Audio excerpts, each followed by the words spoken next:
Hello and welcome to today's webinar entitled How Inclusion Elevates Employee Experience. We are going to get started here shortly, but first a few housekeeping items.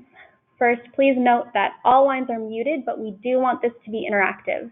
So if you have any questions, please type those into the questions section of the GoToWebinar control panel, and we will be sure to reserve time to answer those at the end of the webinar.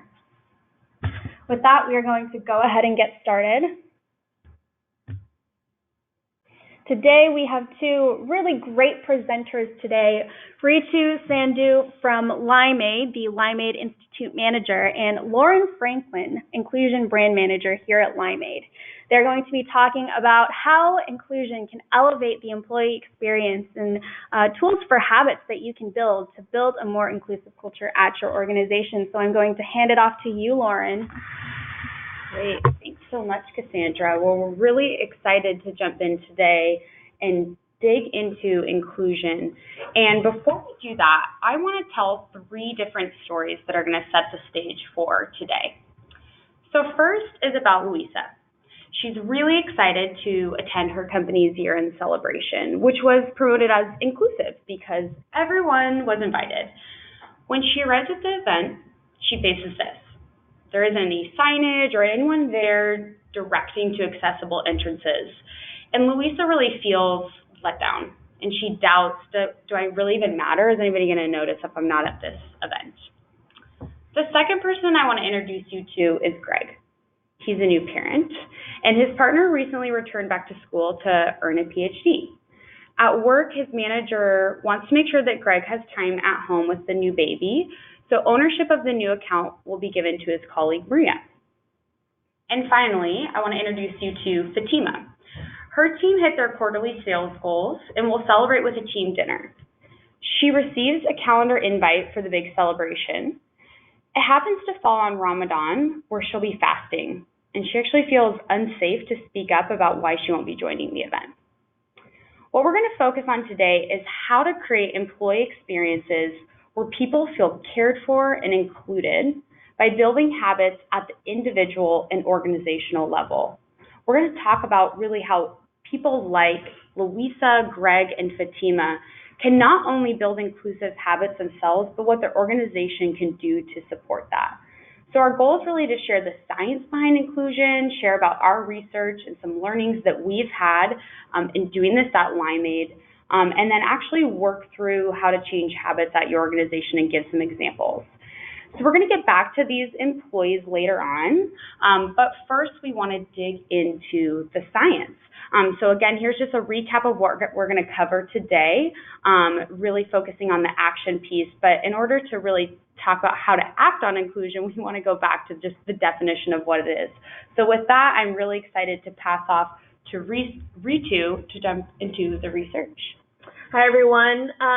So I think before we dive a little bit deeper into what inclusion is and how we can really play a role within each organization that we're in, when it comes to inclusion, there's this word that's really closely related to inclusion and is used a lot: diversity. You hear D&I, diversity and inclusion, and they're typically lumped together. So I wanted to spend a little bit of time talking about how they're different and how they're related to one another. So if we look at diversity, we can think of that as a mix of perspectives, backgrounds, and identities. If you're in a room and there's tons of diversity, tons of differences in who people are and the experiences that they bring, and you stop there, that's not inclusion. You don't have inclusion there. But it's when you're able to represent and celebrate and really allow folks to bring their different identities, and you're fostering a sense of belonging amidst those differences, that's inclusion. It's saying, I see you, Lauren, I hear you, I recognize you, and I want to know your experiences and your backgrounds, and I value those here at this table. That's when we get to inclusion. And so we can start to see that the inclusion is really a combination of this underlying feeling of inclusion. So it's an emotion, but it's also an action. Your perspectives, identity, and voice needs to be included, to feel included. And this dual nature of inclusion is reflected in our definition, which is shown here. At the core root of it, inclusion is that deep sense of belonging, connection, and community at work. But in order to get there, you need the action piece. And organizations can create the space where all different identities can feel this way. So we go on to say that inclusive organizations really help people feel welcomed, known, valued, and encouraged to bring their whole unique selves to work. And when they do, we found that it's powerful. We knew that there had to be a relationship between inclusion and the larger employee experience. So we collected data to dive deeper into this story. After collecting responses, we divided individuals up into those that felt included and those that didn't feel included at their organizations. And when we compared the two groups against each other, we found that those who were included had significantly better outcomes every time. You can see here that they were 28% more engaged at work, had 19% greater well-being in their lives. These are real people results that are associated with feeling included. They also intended to stay for 3 times longer at their companies and were 51% more likely to recommend their organization as a great place to work. So these are real business outcomes when we think of attraction and retention of employees. And although inclusion is often, and I'd say still, viewed as this touchy-feely, soft kind of concept, we're really starting to see that there are tangible results tied to this underlying feeling of included. And it's really, at the heart of it, it's becoming an expectation within organizations. And people show up to work and they expect to feel included. And if they do, you'll have great people and business results, like you see here. But if they don't, they'll likely leave, or at the very least, will not be going around boasting about the company that they work at. So to further dive into this sort of the heart of inclusion and this concept that employees really look to their organizations for more of these human concepts like inclusion, we wanted to dive a little bit deeper into this notion of care. Individuals want to feel cared for by their organizations. So we conducted more research, which we love to do here at Limeade, to see what's the relationship between feeling included and feeling like, hey, my organization really cares about me. As a human being, it just cares about me. Beyond, I do this task, I show up to work, I get the job done, and then I leave. What's the underlying sort of, no, I work somewhere that really just cares about who I am, who Reetu is. And so this time we split individuals up into 3 groups. You can see here. First group, the organization, they felt like the organization didn't care about them. Middle group, maybe neutral about care. And then the final group was, my organization does care about me as a person. And you can see the associated inclusion outcomes. And we start to see here that when the organization cares for individuals, and at the heart of it, it's a perception, right? So if I feel like my organization cares about me, that group, 95% of them, almost that entire group, also felt included. So we see here that this feeling that my organization cares about me goes hand in hand with feeling included, which we just saw from the previous slide is related to these important people and business outcomes. So I'm going to pause there and point out that we're getting more relational. We're getting to deeper human emotions within the workplace, and they're tied to key people and business results. And it's just an expectation. We need to be relational. We need to care about employees as human beings and think about how we're including them, how we're acting on inclusion, and then getting to the feeling of inclusion. We're human and we want to be treated as such. So one more study that I'll go over, we wanted to look at this relational idea and ask, what are the relationships that people think about in their organizations when they think about inclusion? And we found that connections with one's immediate team, so those people that surround me that I probably interact with day to day, and maybe I talk about my weekend, or maybe if I'm going on vacation, I'm visiting some family, or what's going on in my life, those folks were the strongest driver of perceptions of inclusion. So in other words, when employees thought about the level of inclusion that they felt at work, they first and foremost thought about those individuals and the relationships they had with them. But it didn't stop there. All relationships, organizational leaders, managers, and employees on all other teams within the organization all contributed to feelings of inclusion. I'm going to repeat that.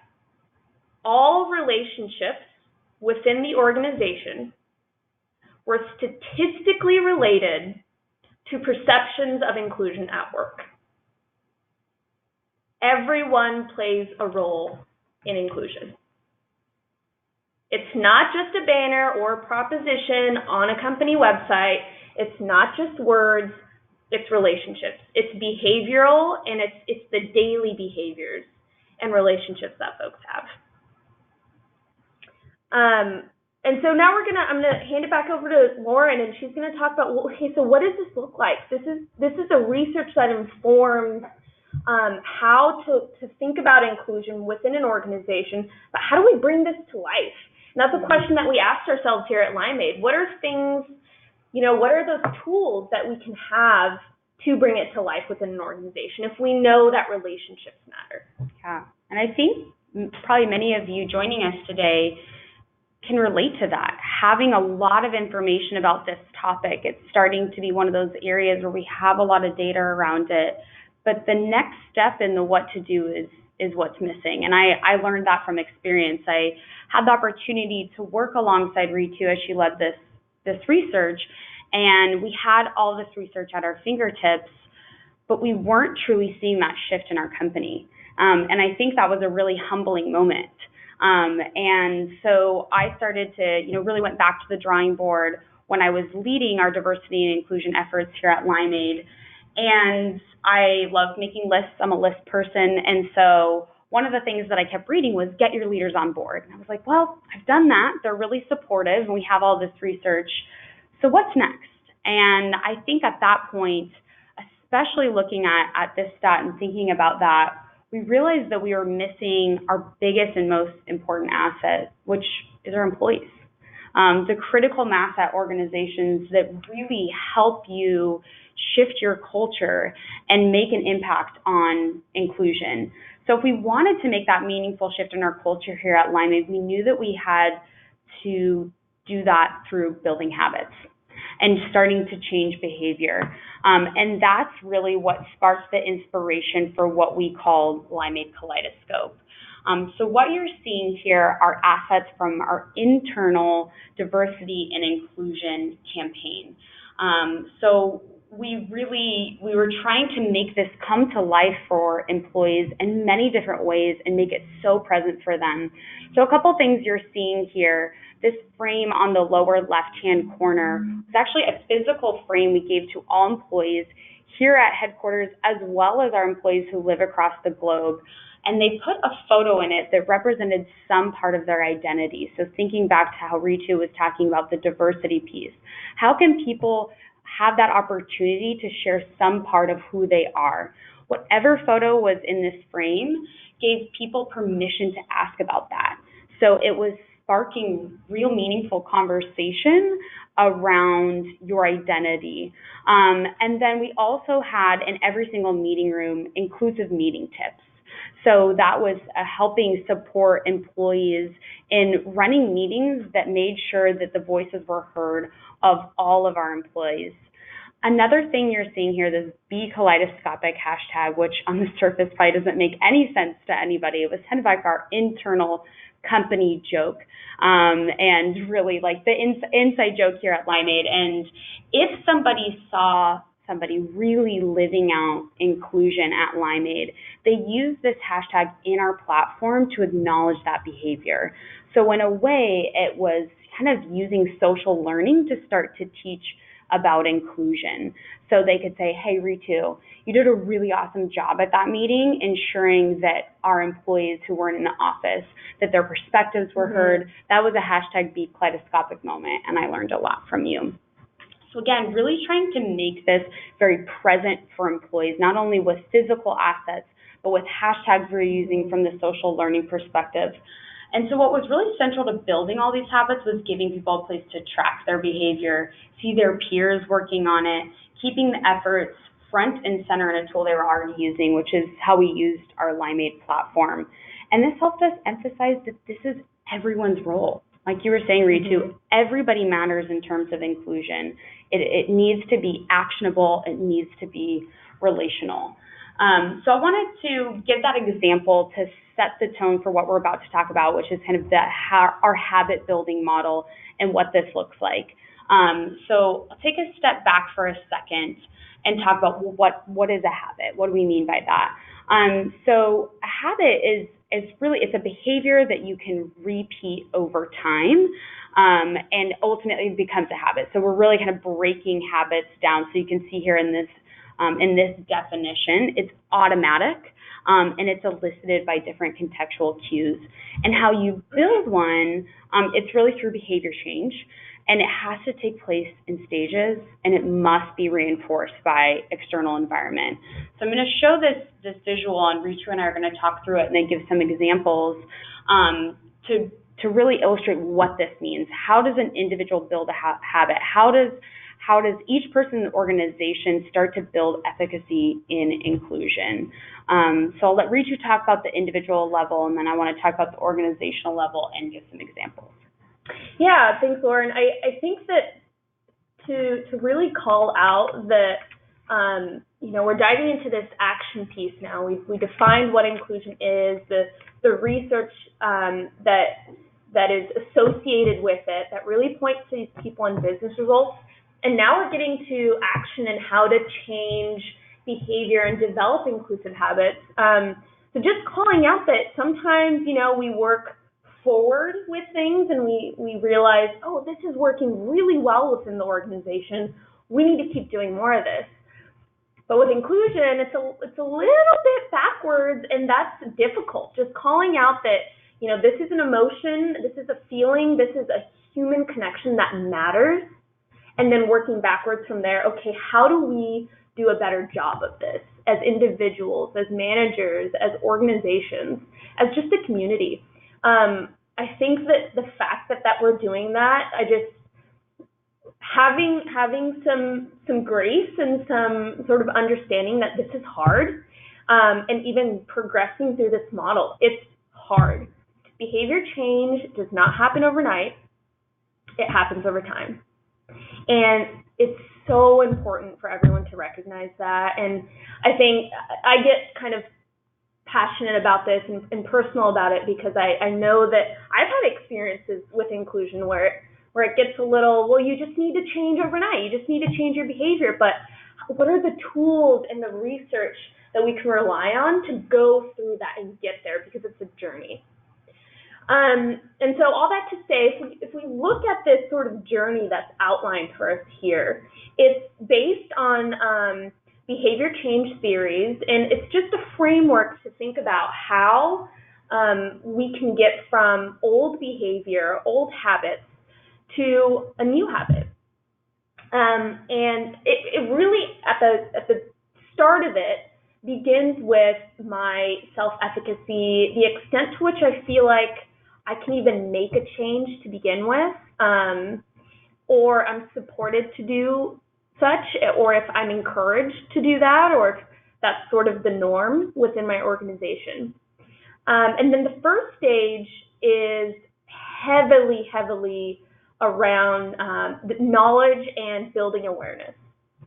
If I don't even know what I'm supposed to change, how I'm supposed to change it, what are my biases that I have, what do we really want to change within the organization? I need to understand it all first. So this first stage, information, resources, is key.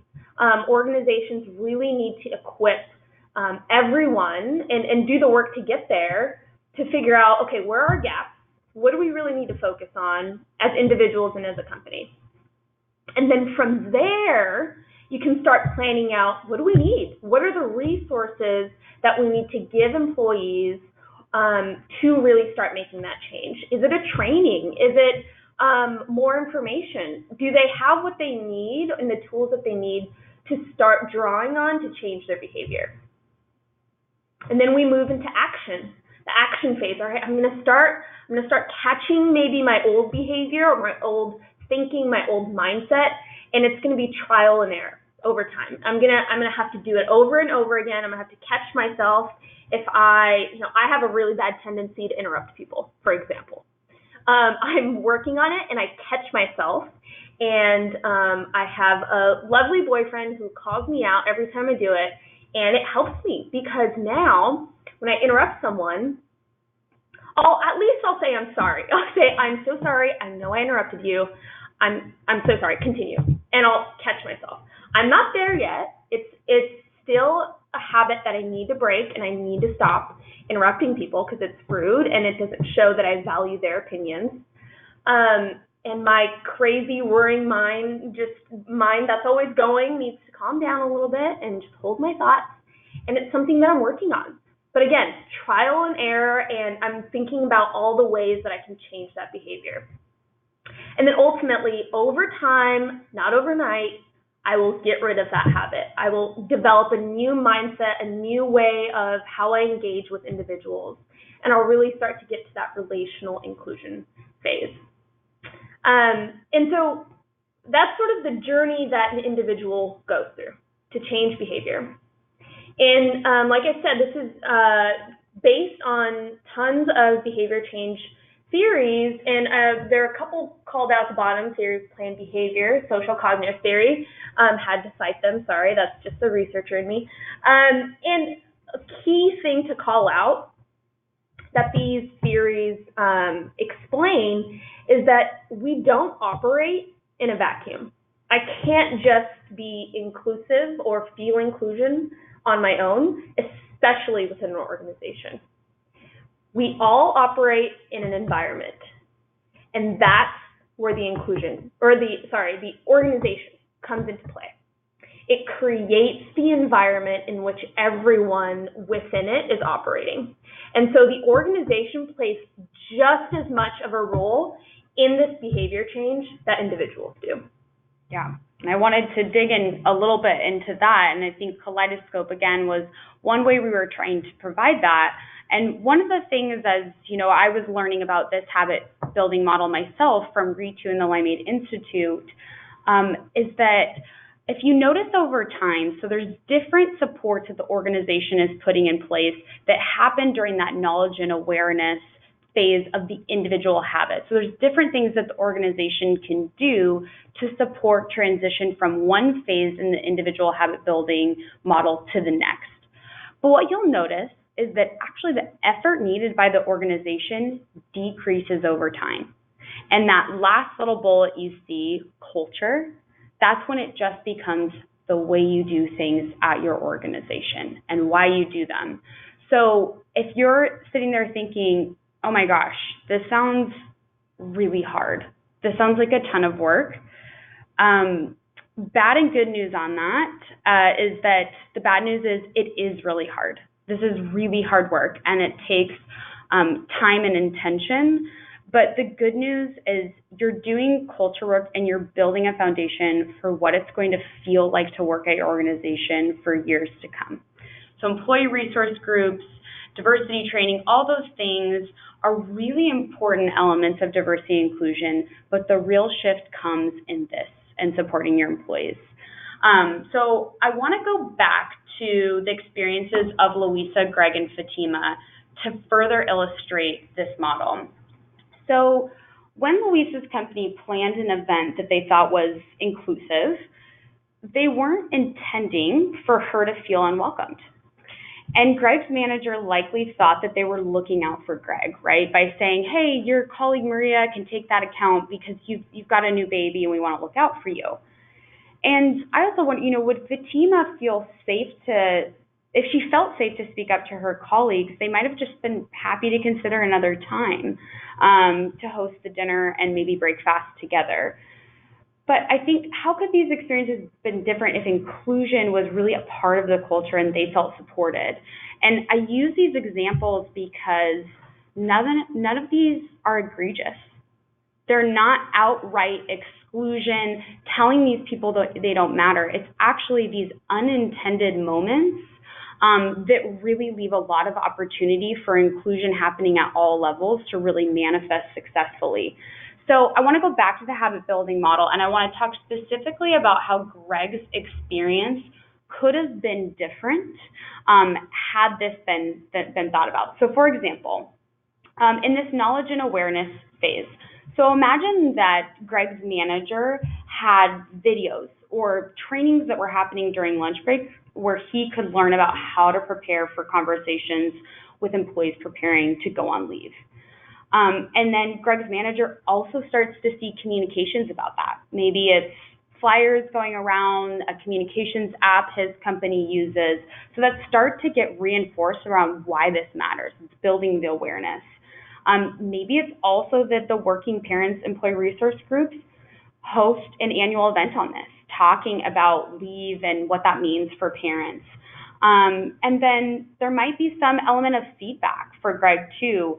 How does, is there a forum that the company is providing where he can, after he watches the training, give feedback on it? So again, there's a lot happening here just in this phase for knowledge and awareness. Again, it's hard work, it's not easy. But in order for Greg's manager to move then from just having knowledge and awareness about why this matters to access to resources, it's about the company consistently providing access to those. So it not just being a one-time opportunity for Greg's manager to learn about that, but actually that those resources are available in a place that he can go back to and access on demand to continue his learning in that area. So once Greg's manager has those access to resources, how does that person then move into action and maintenance? And I think that's really where, again, this peer influence comes into play. And Greg's manager can go to another manager and say, hey, I have some employees about to go on leave. How did you have that conversation? How did it go? What was most useful? And starting again to kind of build those relationships between folks in the organization to help them teach one another about inclusion. And then finally, now that Greg's manager has sought out support from another colleague, he's starting to set the standard for how we do things at the organization. And that is really putting the employee at the center and thinking about the employee. So really, this is one small example. And again, we can't reinforce enough that this is hard work, but it's incredibly important work.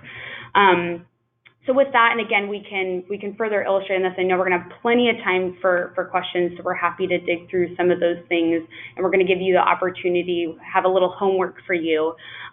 So with that, I'll pass back to Reetu to wrap us up, and then we'll talk a little bit about the homework exercise. Awesome. Thanks, Lauren. To sort of sum up, the ideal environment for inclusion is shown here.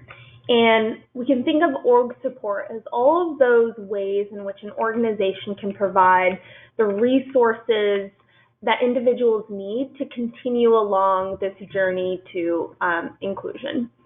And peers, leaders, managers, that's a big component of this, and it's because inclusion is relational. It takes two individuals interacting with one another to get to inclusion. And peers, as we saw from the research, play an important role, but so do leaders and managers.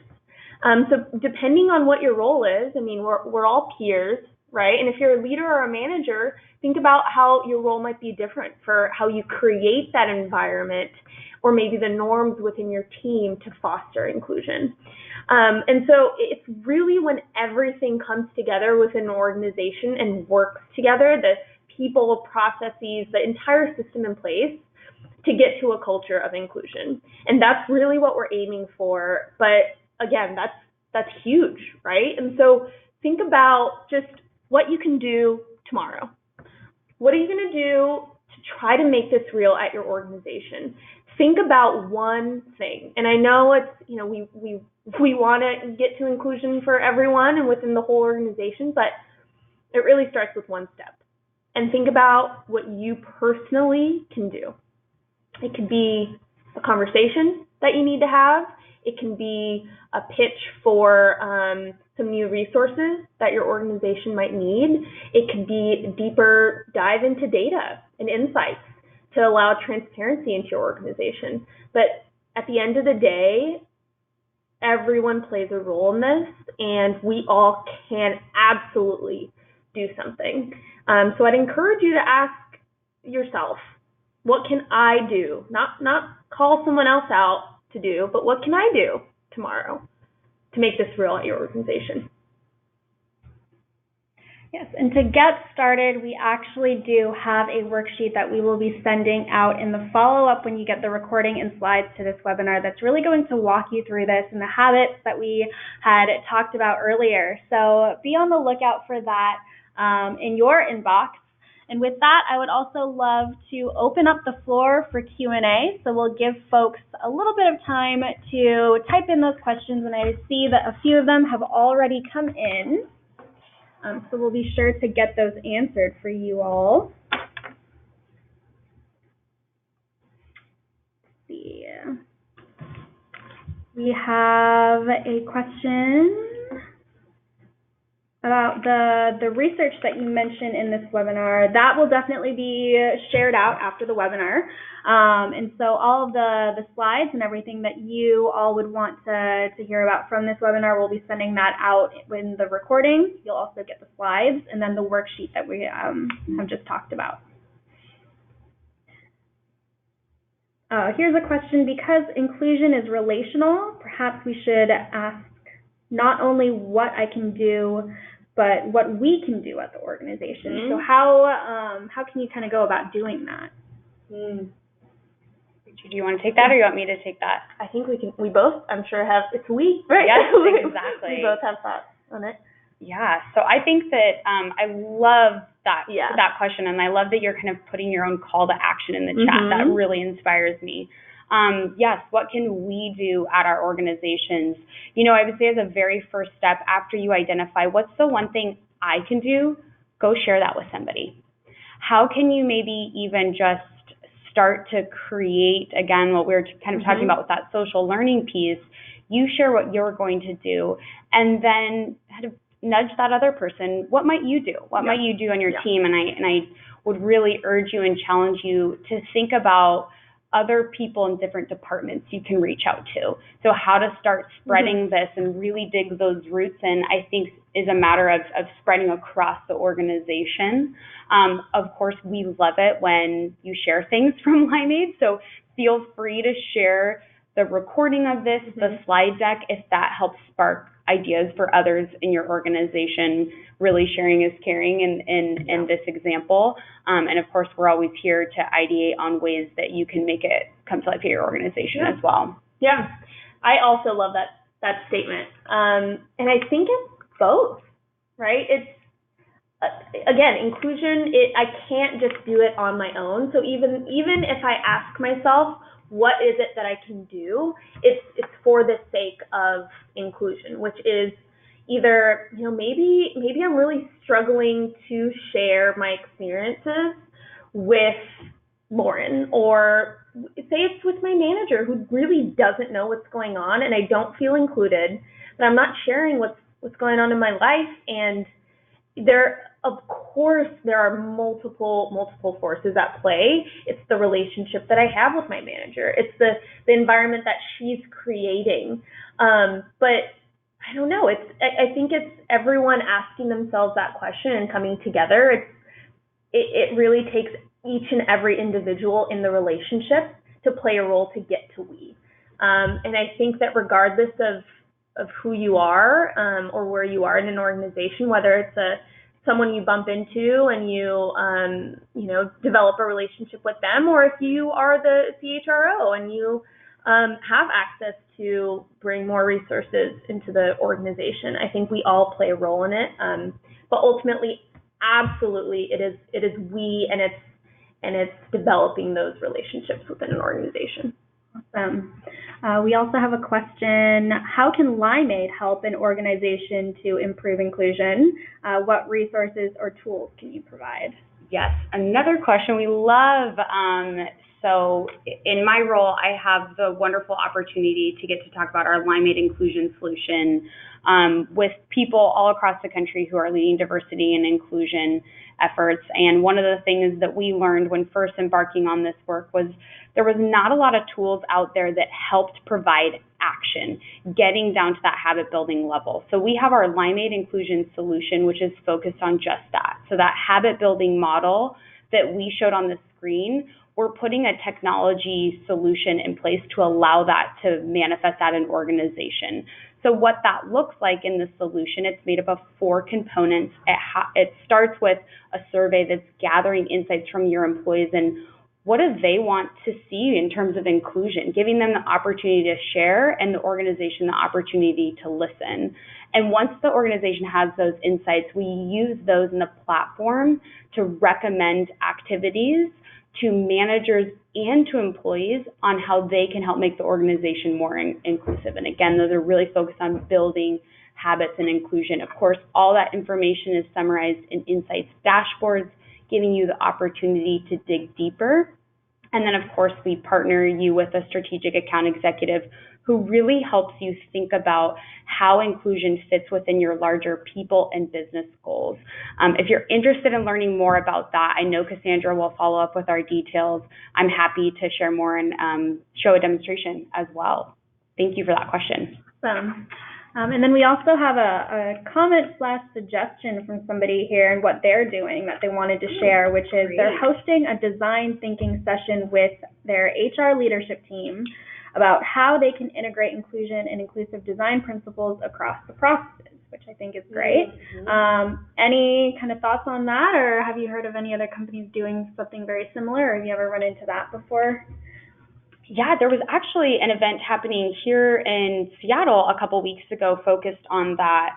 And I think that using design thinking and using a framework is a great way to approach the problem. So kudos to you. Thank you for sharing that idea. I know that there are most likely resources online for people to do that. So I think my general reaction to that is thumbs up. That's a really smart way to do it and put a framework behind it. And we actually sent some of our employees to the design thinking workshop here in Seattle. And I know that we're going to work on taking that approach here. So whoever left that comment, maybe we'll have to collaborate and share ideas on how that went. Absolutely. In your research or experience with companies trying to advance D&I in their organizations, what best practices have you encouraged related to better tracking and utilizing data/metrics to make more informed decisions and to build upon their D&I strategy? Yeah, great question. Yeah. So best practices on insights. My recommendation and Limeade's recommendation as well is to think beyond just gathering insights once a year. I think that's the default of companies is, all right, I'm just going to loop this into my annual engagement survey, throw in a couple inclusion questions in there, and that's really not getting the heartbeat of your company and that pulse. You're capturing people at one point where something may be so different than where they are 6 months from there. So the best practices we recommend is actually taking a more kind of shortened survey strategy more often throughout the year to really get those true pulses. And then I would say the most important follow-up to that then is transparency and reporting back to your employees. So how do you continue to build that trust with your employees that the insights they are providing to you are being acted on? So I think it's gathering that information more often, taking that information, reporting it back to your employees, informing them, hey, here's what we're going to do with it. Thank you for those insights. That, as you know, those insights are critical to moving forward with business and people goals. And so I think it's about closing that feedback loop and doing that consistently.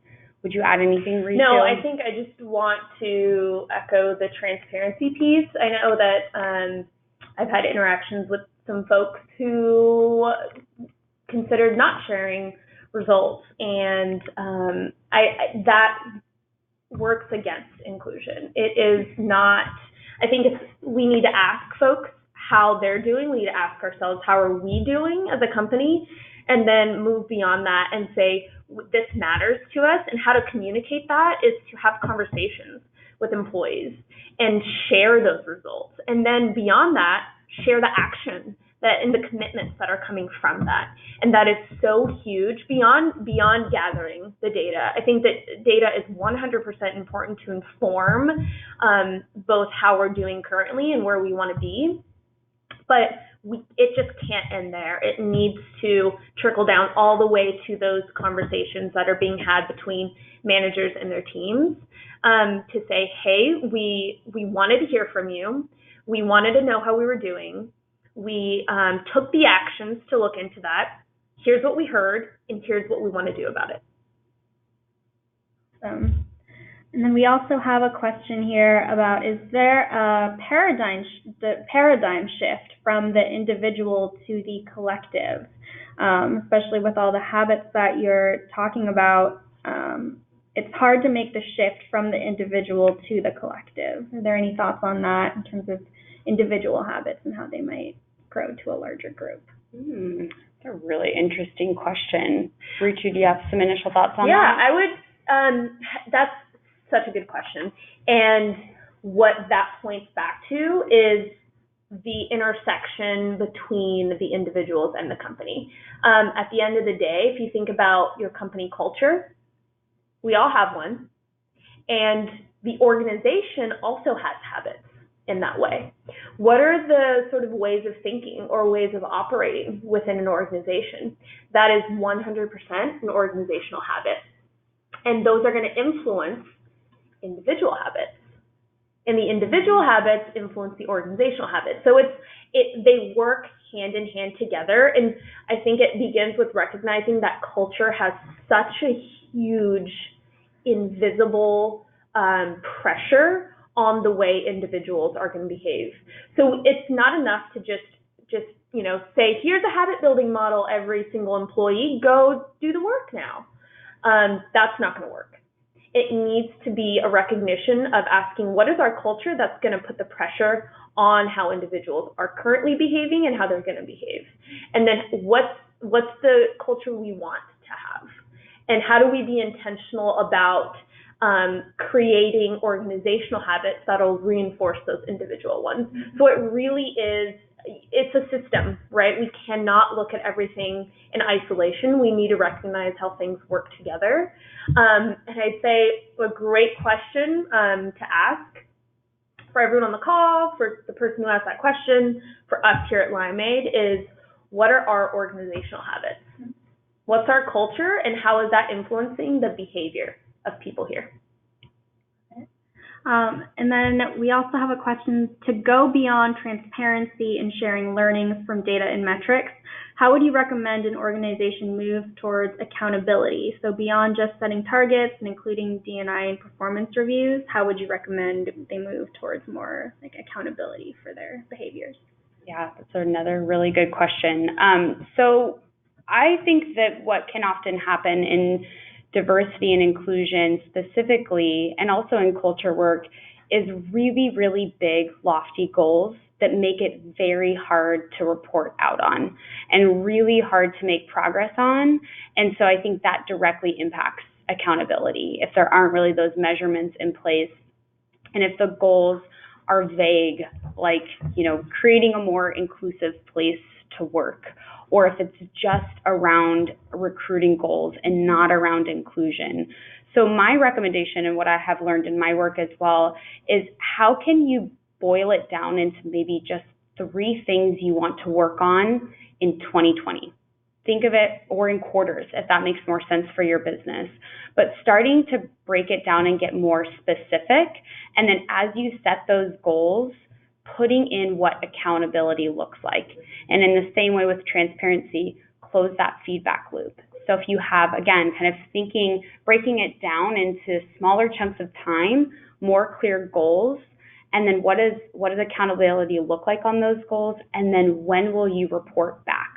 I think that's what's really key, and just following through on that. Mm-hmm. Okay, we said we were going to report back by the end of the quarter. Have we? If not, let's do it. Even if we're a little late, let's do it. And then the next time, aim to be on time. But I think it's really about moving beyond these super lofty, intangible goals, and vaguely talking about inclusion through only the lens of diversity misses the mark. So the recommendation there would be just getting more specific. And that's another area where we're happy to help think through some of those things as well. Great. All right. And the last few questions I see are about whether or not people will be getting the deck to this presentation, and we will. We will be sending out the slides as well as the recording for the webinar. So please look out for that email in your inbox along with our homework with the worksheet. And with that, thank you everybody for joining us today on today's webinar. And thank you, Reetu. Thank you, Lauren. You have a lot of thanks coming into the comments here for joining us in a great presentation today. Thank you, everybody. Thank you, everyone. Have a great day.